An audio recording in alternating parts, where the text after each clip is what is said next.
I think it's extremely important that all of us, as Canadians, but indeed as citizens around the world, pay attention to what's going on in China.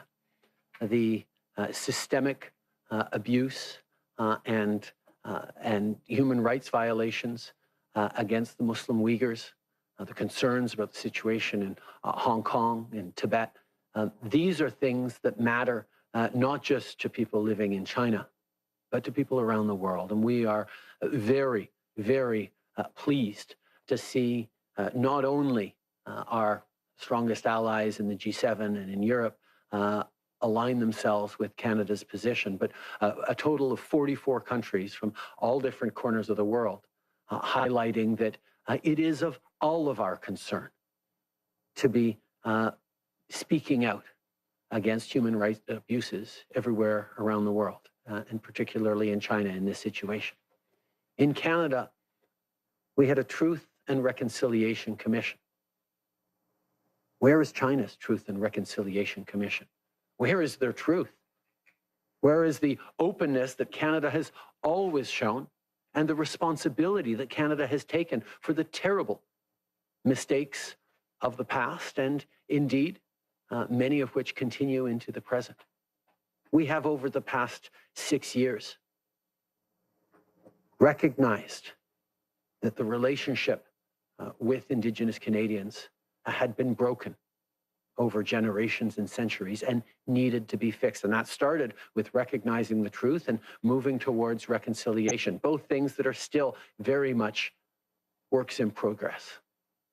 But thousands of kids over the past few years have started their school year in brand new schools because of the work that we've done as a country over the past years. 108 long-term boil water advisories have been lifted over the past 4 years after decades in which very little was done. Hundreds of thousands of requests under the Jordan's principle for kids to receive proper medical care across the country in Indigenous communities have been fulfilled after none of them being fulfilled before 2015.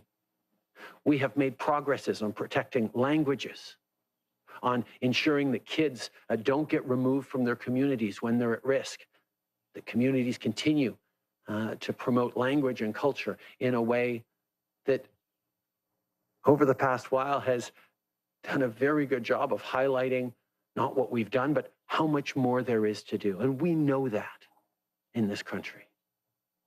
The journey of reconciliation is a long one, but it is a journey we are on. China is not recognizing even that there is a problem. That is a pretty fundamental difference, and that is why Canadians and people from around the world are speaking up for people like the Uyghurs, who find themselves voiceless faced with a government that will not recognize what's happening to them. Je pense que c'est important. I think it's important for everyone to recognize that we have a duty as citizens throughout the world to recognize the violations of human rights and abuse that is happening throughout the world. And in this particular case, with respect to Muslim Uyghurs in China, it is important for Canada to be joined by 48 other countries, of course, our G7 allies, but also countries all over the world